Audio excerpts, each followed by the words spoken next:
Hi guys, welcome back to August Love Story, the channel. My name is Artika. And my name is Tommy.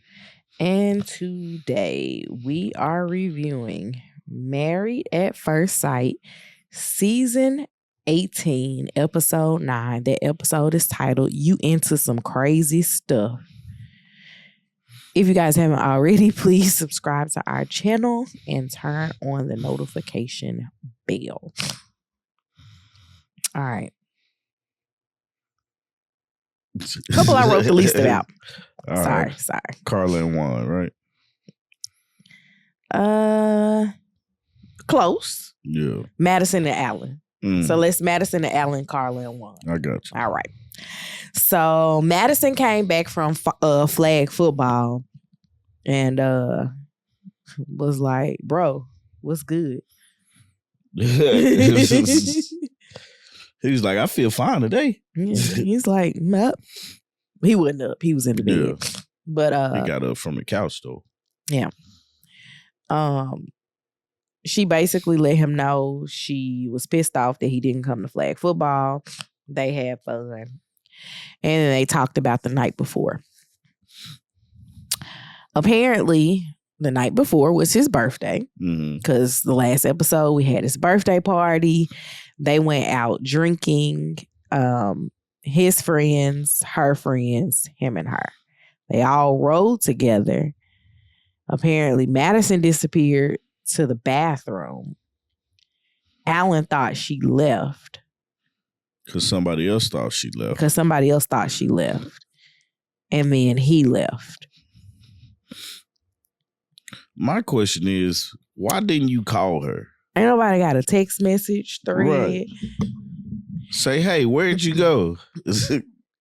And it's like, I'm taking away the husband and wife aspect of it, although we have to kind of leave that in. Yeah. But taking that away because they're new to this, right? Right.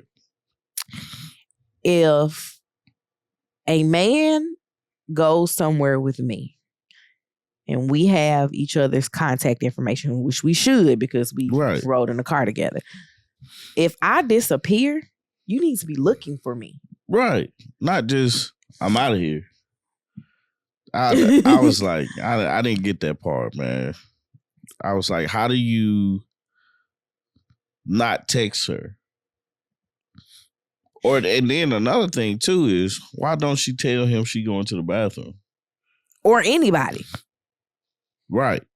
They sat down with Dr. Pia and talked about their need to break their habits of singleness.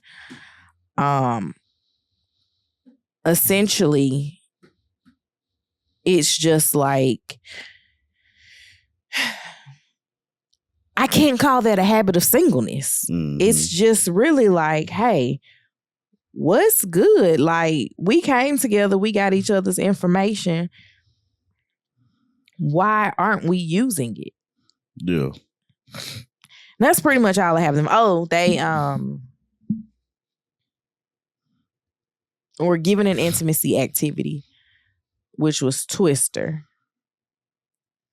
And after each hand or foot placement, because that's all Twister is, right? Yeah.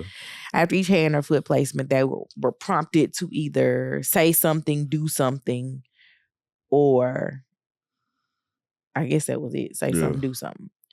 And one of the prompts was for her to whisper something. Was it naughty? Yeah. To him? Yeah. And she was like, I don't have on any underwear. He was like, really? And I was like, in jean shorts? Yeah. I was like, man, that's why don't you have underwear? Jeans ain't no pliable material that I would just be like, all right, cool. Like, why don't you have underwear on? Right. But that's all I have for them. I literally didn't write anything. All right, you went to sleep. Tommy was in and out of it for a good bit of the beginning of this episode. So next up was Karla and Juan. Yeah. We started off the episode with, I felt like, or Tommy was the one that said it aloud, but it felt like Juan was pissed off with Karla because she was just getting up when he was getting back from his bike ride. He was like, I got up, I rode my bike. It's 1 o'clock. You just getting up? My day is done. Mm-hmm. What are you doing? He basically reminded me of someone that was like, this woman is lazy. She done slept half the day. And that's going to be hard to overcome his thought process of her. Because no one wants to have to take care of you when you're not really truly doing a lot of things for yourself. And that's the way he's looking at it, because he's looking at it from a standpoint of, if we stay together, she automatically has to come live with me. Mm-hmm. There's no decision making in that. And he already got somebody living with him. Yeah. Or no, he's living in his apartment while he's he ain't got nowhere to live either, because right. That's interesting. He living with him. But you know, it's that aspect of it. She doesn't clean up like he wants to. It's like a lot of things that he's seeing that, I mean, it's fair. And he got to make a decision off of that. And so her getting up at 1 o'clock, yeah, that's an issue. Like, you had all this other time to get up. You didn't wake up in the morning. You know, so I get it when he was saying that, man. Karla is not making a good showing of herself. So they went to lunch and they talked about her upbringing and her lack of communication and her family dynamic. Basically, she was like, we just didn't do it, and so I didn't learn it. And I understand the we didn't do it, so I didn't learn it aspect of things. Because especially with Black people, we definitely have a communication deficit. Yeah. As a whole. I'm not saying that every family has one, but part of the Black experience, I was actually watching a TikTok or something where they was like, things you couldn't do as a Black kid. And it's like, yeah, we couldn't do a lot of these things. Like, say somebody's lying, but they are lying. You want me to communicate it differently, but it's still the same thing. They told an untruth. Right. I have a cousin who still don't want her grown kids to say lie. And I'm like, these people are in their 40s. Yeah. Girl, hush. So she asked him to give her some affection. I was confused how communication led to affection, but she figured some kind of way to tie it in. Like, I don't communicate, but I really need affection. And I'm like, all right, thank you for telling him. And he asked for patience in giving her that affection, because he was like, he's just not there yet. And I thought that they were going to be the super sensual, sexy couple. Yeah. Because it seemed like Karla led with that, not necessarily Juan. Right. But I thought he would give into it, but he's like, absolutely not. Please stop touching me. He's been turned off from her, man. Like, she wants affection and everything like that, but she's not seeing the turn off that he has of her. And that's his fault for not communicating it well. It definitely is his fault for not saying it, but I mean, you can't change a person that way, right? Like, it's some things that you have to be comfortable with and you have to accept, because they in this little, we're married but we're dating period. He didn't have to accept anything. Yeah. You know what I'm saying? So it's like he's looking at it and he's seeing that this is her. So since this is how she is, I'm going to still evaluate everything, but I'm going to pull back some because I don't like it. And she's not seeing it because she's asking for affection. And he told her, he was like, man, I can't give you that. I'm not there yet. You know, I want to be there. I don't think he's going to get there. I don't think he is too, because it's like, She keeps shooting herself in the foot. Like, I'm gonna be straight up with you. Don't no man want no dirty house. Don't no man want no lazy girl. Okay. And she's depicting both of these things. She's definitely like, we don't know what her work life is like, but it seems like she doesn't have so much going on that she can't do things at home. And see, I look at that part, right? Like, because she's a hairdresser. And she runs her own business. I look at that part like you're doing the core things that you need to do, right? Like you have a way to make money. You're doing that. Those are things adults need to do. Have to take care of yourself. So that's like, if you can't do that, then you're automatically off the board. You know? So like I kind of like, that's an expectation. Well, no. I'm saying okay, so hairstylist means I can do hair at any time, right? So what if she stayed up to 1 o'clock in the morning doing somebody's hair? Does she now have to get up at 8 because Juan wants her to get up at 8? That's what I'm saying. Yeah. Like the little things. But I don't think Juan would say, oh, she's getting up at 1 o'clock and she didn't go to bed till 3. You don't know. Because that's not being communicated, right? I'm going to give the benefit of the doubt. Yeah. That's not what happened. No, that's not giving the benefit of the doubt. That is deciding that that's not what happened. The benefit of the doubt would be saying that could be what happened. Okay. I'm deciding that that's not what happened. But do you get what I'm saying? No, I definitely get it. There's a reason why you're getting up at 1. But I don't think he would say. You don't know that. Because you would say, you've done that to me. Like when the kids were small and breastfeeding, you would be like, it's 8:45. Everybody should be up. And I'm like, you didn't get up at 2, again at 3, again at 4:30, and at 5. Leave me alone. Yeah. You just don't know because you were asleep. Yeah. We don't know what Juan is missing because he's asleep. Now. I would have gotten up though. Whatever. Anyways. I'm saying if that tell the story, tell the whole story. I'm saying that to say we don't know what the parameters were for the waking up late. Yeah. Because everybody's just not an early riser. Yeah. And so I give leniency on that side. But like it also, you have the other side of things where she feels like Juan isn't listening to her, but she's also not saying things. That's an issue. And I feel like Juan is just going along to get along. Yeah. Nobody's going to be as bad as Michelle, right? Right.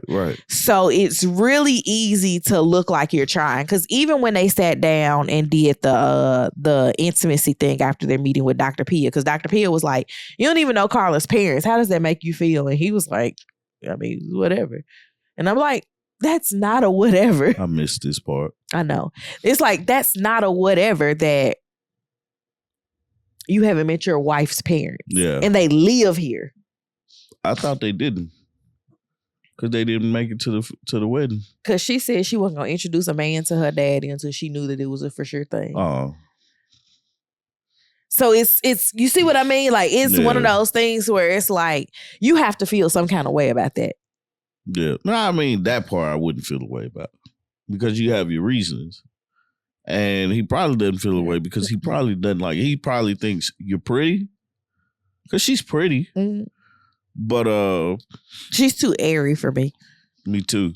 She, like her work ethic, he's probably looking at that because he works so hard. And you know how people that do extreme things expect you to do extreme things. I.e. you. Yeah. Like the expectation of, I wake up in the morning. You should be able to wake up in the morning. Mm-hmm. We got the same 24 hours in a day. Mm-hmm. And that's the thing that he he's looking at, and you can tell. Mm-hmm. Because now he's like, we've heard about her not cleaning. We've heard about her waking up at 1:00 in the afternoon. Mm-hmm. We've heard about like her stuff is in storage. Mm-hmm. Like we've heard about all these things that, I mean, like any man would not like. Yeah. Agreed. You know what I'm saying? So I won't say any man. Most men.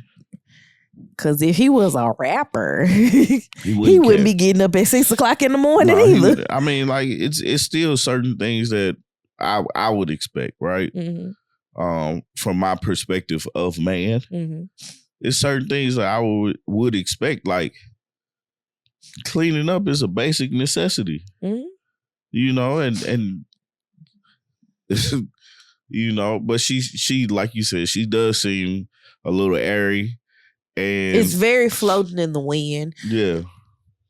And the wind don't be in his life. The wind can't be. But it just don't be in his life. Because he's I mean, he makes entrepreneurship so scary. Mm-hmm. Because at any moment, anything, and we know that, right? Mm-hmm. At any moment, anything can happen, and that's the ruin of his life. Mm-hmm. You know? But I think we also have to look at it like he makes it seem scary, but he also is not, his life doesn't depend on his projects. Yeah, well, because he works. Because he has a full-time job. Yeah. So it's like, everything falls apart if I don't do this. But you still can make your rent. But it's like, man, the way that he thinks like that, he needs somebody that's going to support him and be able to say, hey, this is okay right here. I think she was too much to the, I don't know if it's left or right, of where he is. Like, he's extreme this way. And she's extreme this way. And I don't think that these two extremes can meet in the middle. Mm-hmm. Because Lord knows she couldn't work for him. Oh, no. She don't work hard enough for him. Yeah. And that could be with her getting everything done. He'd still be like, you could have done more. Yeah. Because you could have done more. Yeah. She don't work hard enough and he works too hard. Yeah. If that makes sense. So. Anywho, you got anything else for them? Nah, man. I fell asleep mostly through their stuff. Yeah, Dr. Pia just gave them an activity to... I didn't even know they talked to Dr. Pia. I can't remember exactly what their activity was, but it was like getting to know each other. And it just turned into rapid fire questions. They did it? Yeah. Yeah. I know. You missed it. Yeah, it was just like rapid fire questions like, so how did you grow up? I don't know. It was just like one was just rattling off things. Yeah. Who you want to talk about next? Them. Who? The people you're looking at. I'm looking at two. I don't care, man. Go ahead. All right, let's start at Camille and Thomas. GTD. Okay. They had sex. That's what Tommy's getting at. Yeah. So the sex started. Yeah. With after flag football, they were talking about him being tight, him needing to be stretched. And then they started talking about being black again and how it looks in their relationship. And then Thomas ended up giving her a massage, and while on the table, he gave subtle kisses down her body. Mm-hmm. And she was like, you gonna take this party to the bedroom? He said, I'm not gonna say no to that. So when he didn't skip that time. He did. He walked right in. He did. Dr. Pia came to visit. Dr. Pia was like, y'all got a mood set in here. Because they had champagne and they had candles lit. Like when she came in. Yeah. They did tell her that they consummated the marriage. And then Thomas started crying. And what did I say? What did you say? She got some real good cootie cat to make this man cry. Not cootie. Cootie cat. How old are you? I felt like I was 13. watching this man cry over the beautifulness of her coochie. And Dr. Pia was like, so let's talk about limits. And she was like, I'm down to do anything twice. He was like, what?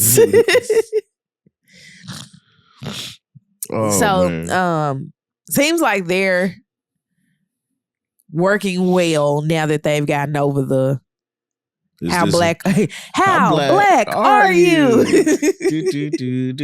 It's like a game show for real. We should make that up. We should play How Black Are You? The last thing that I remember from them was Chat GPT that. She took him to an urban jeweler and got him some diamond earrings. Some bling.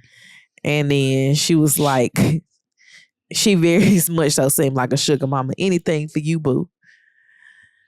So I can't wait to hear Talisa's take. Yeah. That's gonna be funny. We was talking about that too. We was like, man, go on and he got to put it down. She gonna fall in love. And she buying earrings down to the urban jewelry store. That's the funny part. I think he put it down because immediately they went to the jewelry store. She was like, he was fresh too with that bomber jacket on. I ain't gotta buy him no ring because he already got one. But I can get him some earrings. Set it out a little bit, but don't wear these to work, boo. Yeah. I wanted to get me some earrings. Did you? To see if you know. Okay. Feel young again. Don't start having no midlife crisis on me. That's what that was. Please don't have one on me. You got anything for them? You know that when the beard fully goes through. Anyway, go ahead. You finish your statements. I have no idea where you're going with this. Hear me. You're right. You got anything else for them? They said Byron, she took to get some earrings. No, that's it. Okay. Michelle and David. So David went with her to go get her eyebrows done, and he got his done. Her friend who was doing their eyebrows described her as a breath of fresh air. Definitely David not. was like, who are you talking about? Definitely not words that I would have ever used to describe Michelle. They ended up going bowling with his friends, and she tells his friends that she doesn't like him cussing. And he said that he felt like a punching bag during that conversation because it was just everything that he was doing wrong, and she basically isn't seeing any fault in herself at all. Yeah. I've been trying to figure out what settings have they been in where cursing would be frowned upon. Mm-hmm. Because every time she's made a conversation about him and his usage of profanity, it's just been the two of them. Yeah. He can't curse in front of the cameraman? Like, I'm confused. I think she said something about they went out and he was cursing a lot. But it's like, where did you go? Because if it's at a bar, shut up. I think it's right. I think with the cursing part, like we curse, but it's not like every other word is a curse word. And I think he does need to realize the setting, you know. But again, with Michelle, man, anything will be so she don't have to really participate in this. Mm-hmm. You know. Oh, he lives at home with his parents. Oh, he has enough money to get some. So I don't like that he curses. Mm-hmm. Oh, he'll stop cursing. Ugh, his eyebrows are too thick. Yeah. So it's always something. The goalpost is always moving. Yeah. It's like the weirdest thing. So it's you know, you try to look at it with a grain of salt. I look at it with a grain of salt because she doesn't like him. Mm-hmm. And she's not trying to like him. Mm-hmm. So it's like, I'm going to just do this so I get paid. Yeah. I need to go back and watch their scene with Dr. Pia again. And I should have done that before we recorded, but I didn't think about it until just now. Mm-hmm. When Dr. Pia came in, they talked about her moving to Chicago and the people that helped her to move. And she was like, what if people would have been like, for lack of better words, she's beneath me. Mm-hmm. I ain't helping her do nothing. Yeah. That's how you're treating him. Because you had to get help to get to where you are because you moved here with nothing. Yeah. And you've worked your way up from having nothing. He's not starting at ground zero. Mm-hmm. He's just not starting with spending $2,500 a month on an apartment. Right. I mean, granted, I don't know how much he's spending. I doubt he's giving his parents money like that. Yeah. But, yeah, it's just really, really weird. Dr. Pia told her that she was being very materialistic because everything that she's saying that she wants is things that money can buy. Mm-hmm. Not like a person that's like caring for your heart, making sure that you eat, being kind, things like that. She's just like, a trickling line popped into my head. Oh, yeah. The bigger the bank, the bigger the Benz, the better the chance to get close to his rich friends. Man, it's just, when she did say that or brought that up, I was like, that's so true because you are just looking for the financial things. Mm-hmm.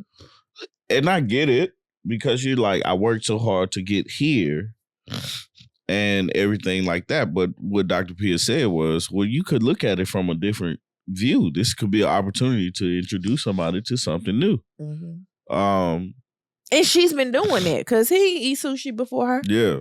And for him, she was like, she brought up the whole point of you have treated him in such a way that anybody else would have, walked away from him. But he's still here fighting for it. Like, I don't know how long because apparently he cheats at some point.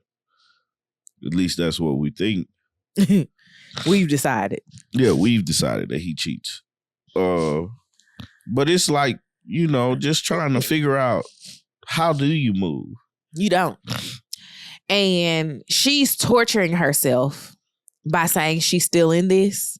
Yeah. And not being in this. Yeah. Because she can't get past the idea that, he lives at home. Mm-hmm. Because she brought up the point that she felt like she would be going backwards by staying with him, and that's what she sees. I mean, that's hard to get out your head. And I keep thinking to myself, why has nobody said, you do realize that you don't have to move into his parents' house? I don't know. When you get married to a person, yeah, if you guys are not already living together, which can't happen in this experiment, you either move into one person's place or another, or the third option is y'all go you get move a place somewhere together. And because you guys have the neutral apartment, and from everybody else has said, they help you find somewhere to live. Like if you need more time to like let this lease in, they will offer additional assistance. It's like, well, we already got one up. He ain't got to wait for no lease in. Yeah. But she's not going to let him move into her space and not treat it like he's living in her space. Absolutely not. So they're not going to say yes on decision day. Obviously. But I'm saying just her personality in general would not allow that. So even if he had somewhere to live, she would probably still be like, well, let's just go back to our own places until our leases are up. For sure. I'm just wondering what she was looking for. Dr. Pia pulled out their videos from when they were going through the matchmaking process. I definitely would sleep during that part. And Michelle got annoyed. And she was like, you're making me very angry. Who she say that to? Dr. Pia. For what? She was like, he needs to leave. Why? Like she was getting physically like, it was like coming out of her pores. Yeah. She was so upset because she was like, I'm being attacked here. And I'm like, you're the problem here. That's why she's showing you this, because she's trying to prove that what you asked for is what you got. Right. And then we asked you one thing. Would you be okay if he was living at home? Say no. And you said yes. So all we can go on is your word because you said yes. So it's just one of those things that doesn't. I imagine they tell them be 100% truthful. They do. One time. But. And nobody, it's like the fine print, but they say the fine print. If it's my life being like under this microscope and I have to tell you what I do and don't like, you can't just go with the flow on everything. Nah, like if you be like, yeah, I like a girl that's 5'7". No, just imagine if you said I like women and they be like, is it cool if we bring a man? No. Right. Hey, I like a girl with all her feet, with both feet. Is it cool she missing a toe? No. I wouldn't. I'm just saying, it would be like, yeah, that's fine, but then be bothered by the fact that she missing the toe. That y'all really picked somebody that. But they consistently do this too, because remember, Mirla's thing was like, he can't have a bald head. And they was like, he meets every other box. But he got a bald head. He got a bald head. Because that's like, I don't get that. I don't get why people say, and this is completely off topic, because I don't think nobody has, Ikechi. But people aren't just shaving their hair off because they want to. Now, it is some people that do it. But majority of men that have a bald head is because their hair does not grow in some shape, form, or fashion. It's patchy. Right, on their head. Mm-hmm. And I've seen a patchy head. I have too. And he threw some jokes at me and I immediately attacked his head. I don't understand how he could throw some jokes at you with knowing that you had seen that. I don't know, but he did. That's where I'm going. First stop. Yep, I'm going there. And I might not leave. I'm not. I am not. Unless you got something else egregious. Right. But best believe I'm making my way back up there. Man. But that's the thing, man. Most men do not want to lose their hair. Most people don't want to lose their hair, man. And I feel like that's an unfair, superficial thing. Like, I don't want a bald man. Like, what I don't want a bald woman. But if that's what's going on, that's what's going on. The funny thing about bald women is most of the time that's the first time they seen their head. Yeah, because why else would you have seen your head? Right. And they don't know that they have a bubble up there. Okay, not doing it. Anywho, she also didn't like him calling her lifestyle simple, and that almost brought her to tears if it didn't bring her to tears. I wasn't looking directly at the TV when she said that. But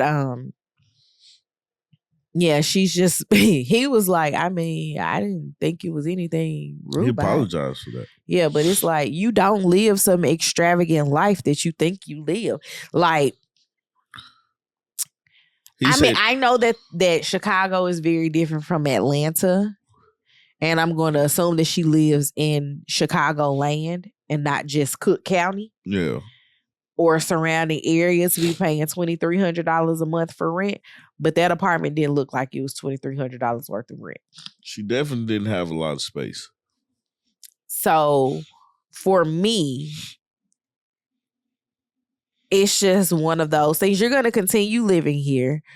Hope you find a guy. But stop making this process hell for him. Yeah. Try to enjoy it. Because at best... What did Tabitha Brown say? If you can't have a good day, don't mess up anybody else. Don't you dare mess up nobody else. Right. Stop. Stop messing up this man's good day. Anywho. We done with them? Yeah, I am. Last but not least, Ikechi and MM sat down with Chrissy and somebody else. And they talked about Ikechi's usage of aggressive. And they were saying that it's not, they don't believe that it's aggressive, it's just direct. And he keeps using this Southerner analogy. And I hate it. And I'm like, nah, I'm definitely Southern. Cornbread fed. Grandparents from Mississippi, lived in Tennessee, lived in Georgia. You're not describing a Southern thing. The only difference with, I think, her and someone that is from the South being direct is that we say our no with a smile. Mm-hmm. Y'all fun. Wouldn't you agree? Like, you've met very direct people. You are a very direct person. Yeah. Now, you're not a Southern woman, obviously. But it's like people can say no and smile and there's nothing wrong with it, right? Yeah. And so it was like, how do you continue to build when all efforts at talking about the future are considered aggressive? And so apparently they met up with Dr. Pia and they talked about what happened. And Mem says they went to dinner and he got testy with her when she asked him what did he do to prepare for marriage. Now, when he sat down and talked to Dr. Pia, he was like, that ain't it. That ain't what happened. She is treating me like a piece of meat. And I don't like it. I've told her that I'm not interested in sex with her. I'm trying to get to know her. And yeah, she tripping. And I'm like, I feel like we're missing something. Yeah. Because she's saying she's talking to you about the future. And unless all the future includes is your penis, somebody lying. I just I was confused when I heard the whole conversation between them, just because I was like, it's okay for you to be like, nah.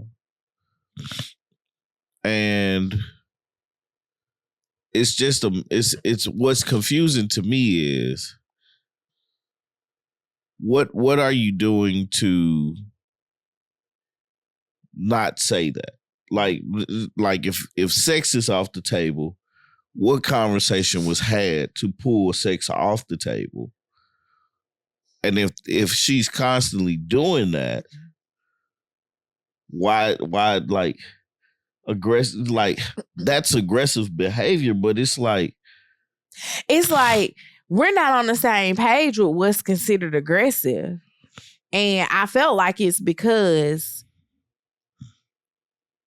we were talking in circles. Yeah, and not in circles, in generals. Yeah. Because she keeps saying, all I'm trying to find out is about him and about our future. And he's like, all you want to do is talk about sex. And I'm like, somebody is lying, or y'all aren't hearing each other. He was saying that she keeps grabbing at him. I'm like, but bro, what's wrong with you? Not on the sense of you should want her to grab at you, but it's like you're nice with your words. Mm-hmm. If you say, hey, I don't want you to do that, but you're trying to get to know her, like he basically said, all I want to do is sit down, be quiet with you, and that's how you get to learn who I am. And that ain't gonna work. It's definitely not gonna work.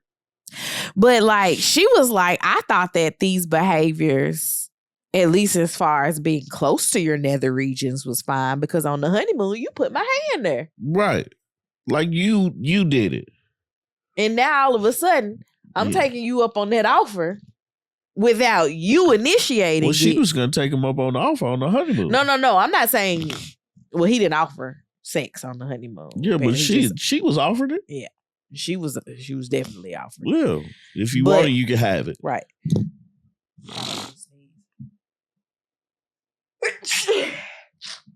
Ooh. Sorry, y'all. Everybody in the house congested. Mm-hmm. Basically, she was like, no means no. I mean, he was like, no means no. So then they resolved that they were going to try to get to know each other in other ways. She invited him to her practice. She did I think it was a filler on somebody's face. And they got to talking. So at least they ended it in a fake better place because we saw in the previews that they're going to get into an argument. Yeah. At the because he stopped responding. So like it's month-anniversary. It's like I see that, bro, like you not feeling her. And you're not trying to get that's the thing I don't understand. He definitely put on a good face for everybody on the honeymoon. Yeah. And she thought that was real. Right. And my thing is, it's like, man, again, if you're not feeling her and stuff like that, try to figure out what's, it's something about her that the experts chose. Trust them. Yeah. But seeing their track record, man, you can't really trust it. I'm sorry. You know what I'm saying? So it's like the thing that bothered me the most was making it seem like this girl, if this girl was really violating you, why didn't you make it a point to like ring the alarm that she's violent? Because if the roles were flipped, you'd probably be off the show by now. Yeah, absolutely. Not saying that you need to try to get her off the show or anything like that, but that needs to be said before you get to this point. And it's not even a protection thing. You're grown enough to say, hey, man, we're not finna do that. The interesting thing, though, was like when they sat down with Dr. Pia, Dr. Pia was like, what's up? Right. And he was like, I'm not going to violate her trust like this. She violating yours, apparently. The thing for me is, what are you trying to keep her safe from if you feel like she's violating you? Right. Because that's essentially what he said. Yep. She keeps touching at me, and I don't want her to touch me like that. Yep. It's very childish to me, because if I say don't touch me, you're not gonna touch me. Right. And if you do touch me, we're gonna have problems. Mm-hmm. You know what I'm saying? So it's I don't get that part. And he strikes me as a person that understands boundaries. Mm-hmm. Because he's setting them. Right. It's like, establish them to the person that you feel like is violating the boundary. And let's go from there. Yeah. And so it is weird to me when he sits down and says, I feel like a piece of meat. It's weird to me. He walks in the restaurant with Dr. Pia and don't speak to her. Mm-hmm. Like that, I don't know who I was talking to, but she said, you can cut that passive aggressive stuff out with me. Yeah, right. Like, man, for you not to recognize a person in the room, I don't care how mad you are with them. Mm-hmm. You can say, hey, how you doing? But I'm happy that Dr. Pia is like calling people out. Yeah. On their bad behavior. Well, she has to now. Yeah. It's like, no, what we're not going to do is that. Say hi. Yeah, right. Right. It's like, man, acknowledge that this human being is here. Can you imagine what her pillow talk with her husband is like? No. In regards to this show? No, like, you ain't going to believe this. For real? You need to get off that show. That's probably what her husband be saying. You need to get off that show. Nah, he like that chick. Yeah, I mean, like, yeah, but these little squabbles that they be having ain't enough for me to be like, they interrupted my piece. It makes it known that, okay, you're here for, this is why you're here. You're like, you're nuts. You know? I just thought that whole conversation, and then it's fake after that. Mm-hmm. Because how do you come back from that? You have to try extremely hard to come back from that. And I think the damage is done because he doesn't like her. Yeah. He doesn't seem to like her. I've said that from the beginning, though. He don't like her. I don't think she's pretty enough for him. I don't know. We've heard a lot of different things as far as what people think about him. But like his family saying that he's looking for a unicorn. Yeah. He ain't gonna find it there. Like that's the funniest thing, man. Before we got together, I was just looking for a friend to hang out with, to, chill with and everything like that. Yeah. And I feel like, and it goes back to my original idea that they have to do some type of premarital counseling. I mean, it's got to be like a where your head at. They have to set the expectation of marriage because everybody has this idea of marriage until you're in it. Mm-hmm. And then for the surprise of who I'm going to get, I think that's with every big change in your life, like marriage being one of them, kids being one of them. Yeah. Because people romanticize, I'll never do that with my kids. And then here you are looking stupid. Yeah, because you're doing what you said you wouldn't do. Right. Because your kid forces you to do it. Right. So it's just one of those things. I never thought, and this is not something I never said I would do, but I never thought I'd be sitting up having a roar contest with a 2-year-old boy. Yeah. But it'd be like, all right, now your turn. I always said I was going to wrestle with my kids and I'll be choke slamming them and power bombing and, all that stuff, man. It's fun. Yeah, they think it's fun. They think it's fun. I think it's fun. I don't think you think it's fun. I don't. All I see is I'm going to end up at urgent care or the emergency room. That's what I think. Or somebody's going to get mad. Yeah. Anywho, you got anything else? No, man. All right. This episode's actually going to go up the day that we recorded. Yeah. So we'll see you guys tomorrow for Love Brew, which is Saturday. And then Sunday for the panel discussion with Jack and Glenn and Talisa Ray. Yep. That's it. That's all. See y'all tomorrow. Peace. Bye.